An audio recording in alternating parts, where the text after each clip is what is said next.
হাদির প্রত্যেকটা স্বপ্ন পূরণ করুক। নতুন প্রজন্মের প্রতি আমার আহ্বান থাকবো যে তোমরা আগের মতো 5 আগস্ট যেভাবে তোমরা আইসো হাদির লাগিয়েও ওভাবে আও, যাতে আর কোনো হাদি জন্মগ্রহণ করে আর মৃত্যু না হয়, এটা অকাল খেরো আতো কোনো অপরাধনীতির হাতে মৃত্যু না হয়, আমরা ওটাই চাই। আর ও দাবি লইয়াই ওখানে খাড়াইছি।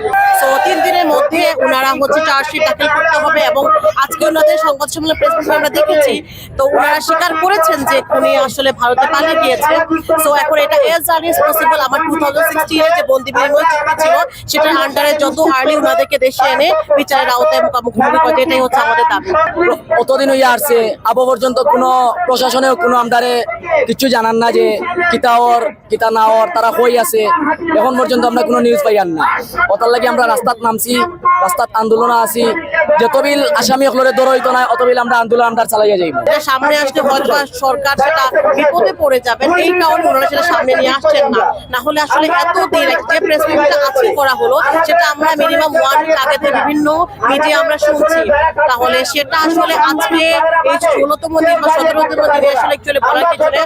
আমরা এখানে ওনাদের পক্ষ থেকে ওনাদের দুর্বলতা বলেন বা আমাদের সহযোগিতার ওনাদের মনোভাব কম বলেন সেটা আমরা দেখতে পাচ্ছি। তো এটা কোনোভাবেই এটা আসলে অ্যাকসেপ্টেড না, কারণ যেহেতু আমাদের হাদি ভাই কোনো নির্দিষ্ট দলের না, উনি আমাদের সবার কথা বলেছেন, উনি প্রতিচার করাপশনের বিরুদ্ধে কথা বলেছেন। তো আমরা সরকার এখান থেকে ওনাদের থেকে আরো বেটার ওনাদের সাপোর্ট আমরা আশা করেছিলাম, কিন্তু সেটা আমরা পাইনি। এটা আসলে হতাশাজনক, কিন্তু আমরা সেটা পাইনি। তাদেরকে আমাদের ইন্টারিম সরকার কোনো পর্যন্ত গ্রেফতার করতে পারে নাই এবং আমাদের পুলিশ প্রশাসনকে ফাঁকি দিয়ে আমরা ইতিমধ্যে জেনেছি যে তারা ভারতে পালিয়ে গেছে। তো আমার মনে হচ্ছে যে ভারতীয় অগ্রসর যারা আছে তারা মিলেই আমাদের এই বাংলাদেশে যে আমরা বিপ্লবী যারা আছে, যারা আমরা ভারতের বিপক্ষে কথা বলি, দিল্লির বিপক্ষে কথা বলি, অথবা আমরা ফ্যাসিস্ট সরকারের বিরুদ্ধে কথা বলতে যাই না কেন, তাদেরকে দমিয়ে রাখা হয়, ইভেন তাদেরকে হুমকি দেওয়া হয়। সেই হুমকির প্রেক্ষিতে আমাদের শরীফ ওসমান হাদি ভাই বিগত আগেই তিনি আভাস পেয়েছিলেন যে ওনার উপর হত্যাকাণ্ড চালানো হবে। হত্যাকাণ্ড চালানোর পর আমরা জানি যে উনি হসপিটালে ছিলেন, হসপিটাল থাকাকালীন সময় উনি ইন্তেকাল করেন। তো একজন খুনি কিভাবে বাংলাদেশ থেকে পালিয়ে যেতে পারে? তো প্রশাসন অবস্থান বাংলাদেশে আমরা জানি যে কঠোর প্রশাসন অবস্থান আছে এই মুহূর্তে। তারপর পালিয়ে যেতে সহযোগিতা যদি করে থাকে কোনো প্রশাসনও নিশ্চিত হয় যদি, তাহলে তাদেরকেও শাস্তির আওতায় নিয়ে আসা হোক এবং দ্রুত শরীফ ওসমান হাদি ভাইয়ের খুনিকে বিচার আওতায় নিয়ে আসা হোক। আমরা রাজপথে আজকে সারা দেশের সাথে সম্মতি জানিয়ে আমরা আমাদের কেন্দ্রীয় শহীদ মিনারের চৌয়াটা সমবেত হয়েছি।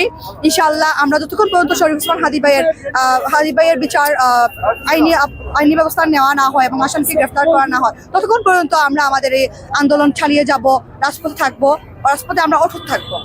তত্ত্বাবধায়ক সরকার যিনি আছেন, ইন্টারিম সরকার, উনাকে অনেক সময় হুমকি স্বরূপ করতে হয় বা আমরা দেখি বিভিন্ন নিউজের মাধ্যমে তাকেও বিভিন্ন হুমকি দেওয়া হয়। তো সেক্ষেত্রে হয়তো আমার মনে হয় কিছুটা দুর্বলতা ওনারা আছে, বা আমাদের ইন্টারিম সরকারের দায়িত্বে যে বা যারা রয়েছেন সবার মধ্যে কিছুটা দুর্বলতা বিরাজ করতেছে।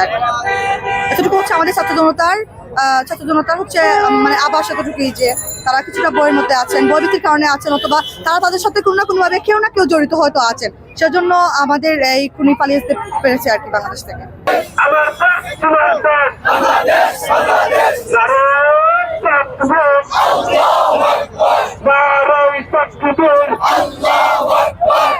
আমার ভাই কবরে, খুনি কেন বাহিরে, আমার